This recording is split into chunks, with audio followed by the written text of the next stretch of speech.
Hey friends, good morning and welcome back to STC 247। पिछले class में हमने बताया था आपको कि पार्ट्स ऑफ स्पीच क्या होते हैं और पार्ट्स ऑफ स्पीच कितने प्रकार के होते हैं। उसमें मैंने बताया था नाउन से लेकर के इंटरजेक्शन तक का एक छोटा सा डिफिनेशन, और उसमें बहुत सारे एग्जांपल्स भी मैंने बताया था कि आखिर नाउन क्या है, प्रोनाउन क्या है, एडजेक्टिव क्या है, वर्ब क्या है, एडवर्ब क्या है, प्रीपोजिशन क्या है, कंजंक्शन, इंटरजेक्शन, ये सभी क्या होते हैं। इनका एग्जाम्पल के साथ डिफिनेशन भी मैंने पिछले क्लास में बताया था। लेकिन इस क्लास में मैं आपको बताऊंगा नाउन क्या होते हैं और नाउन कितने प्रकार के होते हैं।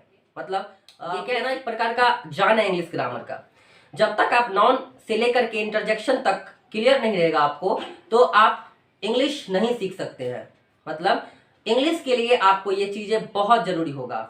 हर एक चैप्टर में लगभग नाउन से लेकर के इंटरजेक्शन तक, यानी कि पूरे पार्ट्स ऑफ स्पीच का कहीं ना कहीं इस्तेमाल है, चाहे किसी न किसी पार्ट से। जब डिग्री आप पढ़ोगे तो पूरे एडजेक्टिव आपको होना चाहिए। पूरे ग्रामर में आप कहीं ना कहीं हर चीज आपको क्लियर होना चाहिए कि नाउन क्या है, प्रोनाउन क्या है, एडजेक्टिव क्या है, एडवर्ब क्या है। तो आज के क्लास में हम लोग जानेंगे नाउन क्या है, नाउन कितने प्रकार के होते हैं। तो नाउन बेसिकली नाम होते हैं। दुनिया के कोई भी चीज का जो नाम होता है वह नाउन कहलाता है। जैसे राम एक नाउन है क्योंकि एक नाम है। पटना एक नाम है, नाउन हो गया। गाय एक नाम है, नाउन हो गया। दुनिया का किसी भी चीजों के नाम को हम लोग नाउन कह सकते हैं। ठीक है, अब हम बात करते हैं इसके टाइप्स का। तो इसका जो टाइप्स है वह बांटा गया दो बेसिस पे। पहला है ट्रेडिशनल इंग्लिश ग्रामर के अनुसार और दूसरा है मॉडर्न इंग्लिश ग्रामर के अनुसार। तो पहले मैं आपको बताऊंगा ट्रेडिशनल इंग्लिश ग्रामर के अनुसार। ट्रेडिशनल इंग्लिश ग्रामर के अनुसार 5 प्रकार के होते हैं। कितने प्रकार के होते हैं? 5 प्रकार के। पहला क्या नाम है? Proper noun. दूसरा का नाम क्या है? Common noun. तीसरा नाम कलेक्टिव। चौथा मैटेरियल और लास्ट एब्स्ट्रैक्ट नाउन। पहला है प्रॉपर नाउन। तो प्रॉपर नाउन किसे कहते हैं? देखिए, इसका प्रॉपर नाम से स्पष्ट है। प्रॉपर का मतलब खास, यानी कि कोई भी चीज का जो खास नाम होता है उसको हम लोग प्रॉपर नाउन कहते हैं। जैसे हम बात करें, राम एक खास लड़का का नाम है, तो ये हो गया प्रॉपर नाउन। मोहन एक खास लड़का का नाम है, ये हो गया प्रॉपर नाउन। दिल्ली एक खास शहर का नाम है, तो ये हो गया प्रॉपर नाउन।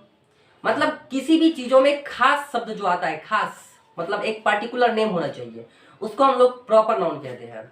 ठीक है, लेकिन कॉमन नाउन की जब मैं बात करूं तो प्रॉपर नाउन से ही आप कॉमन नाउन को सीख सकते हो।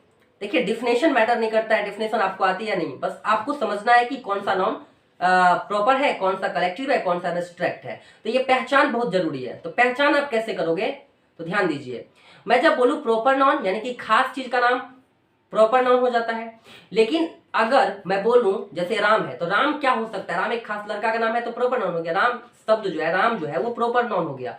लेकिन राम क्या हो सकता है? राम किसी का सन हो सकता है, तो ये सन जो आया, राम क्या सब हो सकता है? राम सन हो सकता है, तो ये कॉमन नाउन हो जाता है।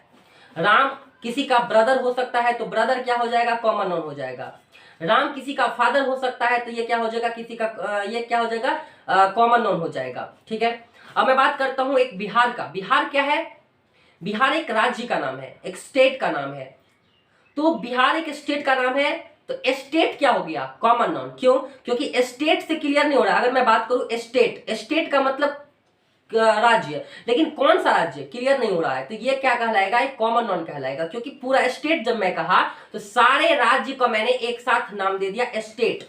सारे राज्य के बदले में मैंने बोल दिया स्टेट, यानी कि राज्य। लेकिन उसमें कोई खास जो बिहार है वो क्या कहलाएगा? एक प्रॉपर नाउन कहलाएगा।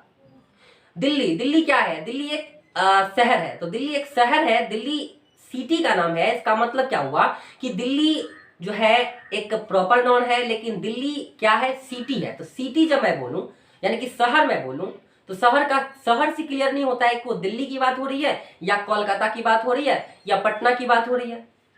इसका मतलब हुआ कि सिटी क्या है? पूरा कॉमन वर्ड है, मतलब कॉमन नेम है। पूरे शहर के लिए एक कॉमन सा नेम है, तो ये कॉमन नाउन हो जाते हैं। ठीक है, अगर मैं बोलूं आपको कि स्टूडेंट्स, स्टूडेंट्स मतलब क्या हुआ? विद्यार्थी। बट विद्यार्थी में मैंने क्लियर नहीं किया कि कौन सा विद्यार्थी। ठीक है, लड़का, लड़की, तो बॉय, गर्ल, ये बॉय मतलब क्या, लड़का। अब लड़का, दुनिया में बहुत सारा लड़का है, तो ये क्या होगा, पूरे लड़का के लिए मैंने एक शब्द बोला बॉय, तो ये बॉय क्या हो जाता है, एक कॉमन नाउन हो जाता है। ठीक उसी तरह से गर्ल मतलब लड़की, तो गर्ल क्या है, एक कॉमन नाउन है, क्योंकि गर्ल से क्लियर नहीं होता है कि किसी एक व्यक्ति या किसी एक लड़की का नाम क्लियर नहीं हो रहा है। ठीक है, तो गर्ल का मतलब क्या हुआ, बहुत सारे लड़की, जितने लड़की हैं सबका मतलब बात हो रहा है, तो गर्ल हो गया, ये क्या हो गया, कॉमन नाउन हो गया। ठीक है, अब हम बात करते हैं टीचर। टीचर मतलब शिक्षक। अब शिक्षक का मतलब क्या हुआ कि दुनिया में बहुत सारे टीचर हैं, तो वो किसी का नाम मैंने नहीं लिया, लेकिन मैं बोल देता कि कोई नाम, जैसे doctor Rajendra teacher, doctor Rajendra sir, ये क्या है ना, एक खास आदमी का मैंने नाम ले लिया, तो ये हो जाता है प्रॉपर नाउन।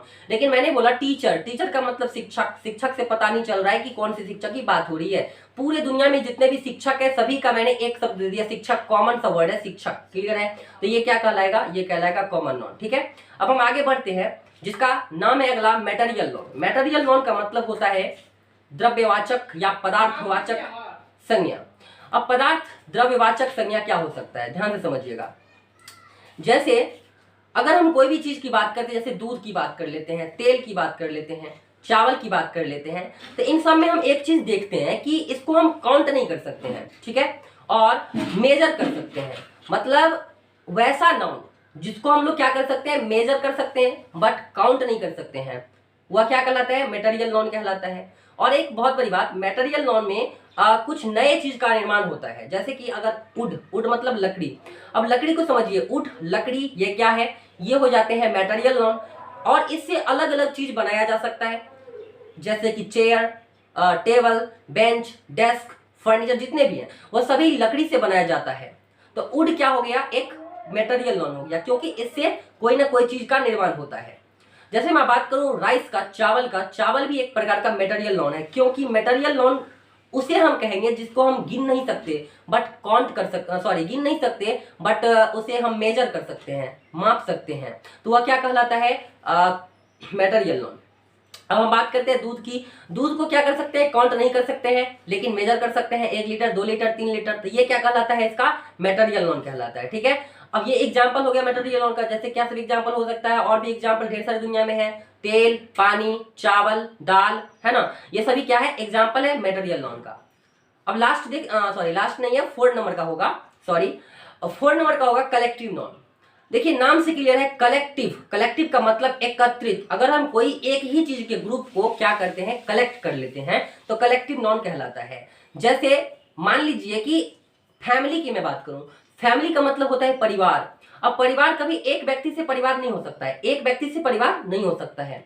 परिवार के लिए कम से कम 2 व्यक्ति का होना जरूरी है, या 2 से ज्यादा व्यक्ति हो तो और अच्छी बात है। वो सभी मिलकर के एक परिवार का निर्माण किया, तो एक परिवार में 4 से 5 कम से कम रहते हैं आदमी, 2 भी हो जाते हैं, 3 भी हो सकते हैं, 4 भी हो सकते हैं, ज्यादा भी हो सकते हैं, तो ये सभी मिलकर के एक नाम दिया परिवार, ये क्या कहलाता है, ये कहलाता है कलेक्टिव नाउन। जैसे मैं बोलूं टीम, टीम का मतलब 2-4 आदमी का ग्रुप होगा, टीम। अगर मैं बात करूं आर्मी का, आर्मी मतलब सैनिक, सेना, आर्मी का भी group. A bunch of keys मतलब एक चाबी का गुच्छा की मैं बात करूं, तो ये हो जाता है क्या चीज, कलेक्टिव नाउन। तो कलेक्टिव नाउन का मतलब होता है किसी एक ही चीजों का ग्रुप, समझ में आ रही बात, एक ही चीजों का ग्रुप कलेक्टिव नाउन कहलाता है।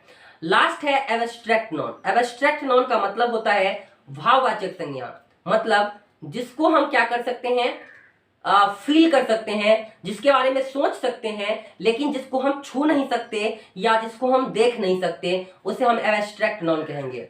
Abstract noun is the noun which we cannot see or touch but only think, only feel, मतलब फील कर सकते हैं, थिंक कर सकते हैं, थिंक करते हैं, सोचते हैं, फील करते हैं, वह कहलाता है एब्स्ट्रैक्ट नाउन। जैसे मैं बात करूं एयर का, एयर का मतलब हवा होता है। हवा को हम लोग न देखते हैं न छू सकते हैं, लेकिन उसके बारे में सोच सकते हैं, उसको हम लोग फील कर सकते हैं। खुशी, हैप्पीनेस, या दुखी, सैडनेस, ये सब जो होता है इसको हम लोग फील कर सकते हैं, समझ में आ रही है। पेन, दर्द, दर्द को हम लोग फील कर सकते हैं, ये सब क्या है ना, एक एब्स्ट्रैक्ट नाउन हो सकता है, समझ में आ रही है बात ना। तो एब्स्ट्रैक्ट नाउन का मतलब होता है, नॉर्मली हम कह सकते हैं कि वह नाउन जिसको हम लोग सोच सकते हैं, फील कर सकते हैं, लेकिन देख नहीं सकते, छू नहीं सकते, वह एब्स्ट्रैक्ट नाउन कहलाता है। अब हम चलते हैं आगे थोड़ा सा नाउन के आगे टाइप पर। नाउन जो है मॉडर्न इंग्लिश ग्रामर के अनुसार 3 भागों में बांटा गया है। पहला होता है प्रॉपर, दूसरा होता है काउंटेबल, तीसरा होता है अनकाउंटेबल। तो प्रॉपर नाउन जो होता है वो पहले की तरह सेम रहेगा। प्रॉपर नाउन का डिफिनेशन पहले की तरह सेम। लेकिन अगर मैं बात करूं काउंटेबल नाउन का, कौन से नाउन का? काउंटेबल नाउन का। तो काउंटेबल नाउन क्या होता है? जिस नाउन को हम लोग गिन सकते हैं, the noun which can be counted, that is called countable noun. Uncountable क्या हो सकता है? वह नाउन जिसको हम नहीं गिन सकते हैं, ठीक उसका उल्टा। तो देखिए काउंटेबल बना किससे है? तो कॉमन नाउन और कलेक्टिव नाउन दोनों का जो हम कह सकते हैं, कॉमन नाउन और कलेक्टिव नाउन दोनों को हम लोग काउंटेबल नाउन कहेंगे। और मैटेरियल नाउन, एब्स्ट्रैक्ट नाउन, इस दोनों को मिला करके अनकाउंटेबल नाउन बना दिया है। और प्रॉपर को प्रॉपर ही रखा है, मतलब पहले प्रॉपर तो बाद में प्रॉपर। कॉमन कलेक्टिव को मिला करके काउंटेबल। देखिए याद कैसे रखेंगे? सी से कॉमन, सी से कलेक्टिव, दोनों को मिलाओ तो काउंटेबल भी सी से बनता है। तो इस तरह से हम लोग दिमाग में रखेंगे। काउंटेबल में कॉमन और कलेक्टिव ये दोनों मिला करके कॉमन होते हैं, सॉरी काउंटेबल होते हैं। अनकाउंटेबल क्या हो सकते हैं? एब्स्ट्रैक्ट और मैटेरियल दोनों को हम लोग नहीं गिन सकते हैं, तो अनकाउंटेबल हो गया। Means that all the examples of collective noun and common noun are the example of countable noun, and all the example of abstract noun and material noun are the example of uncountable noun. Okay, so you can say rice is uncountable noun. Pulse is uncountable noun. Okay, water is uncountable noun. But boy is countable noun, because boy is the example of common noun. So boy is countable noun because we can count the boy, we can count girl, we can count student. That's why we can say the examples of common or collective, and collective are the examples of common countable noun. Okay, so आज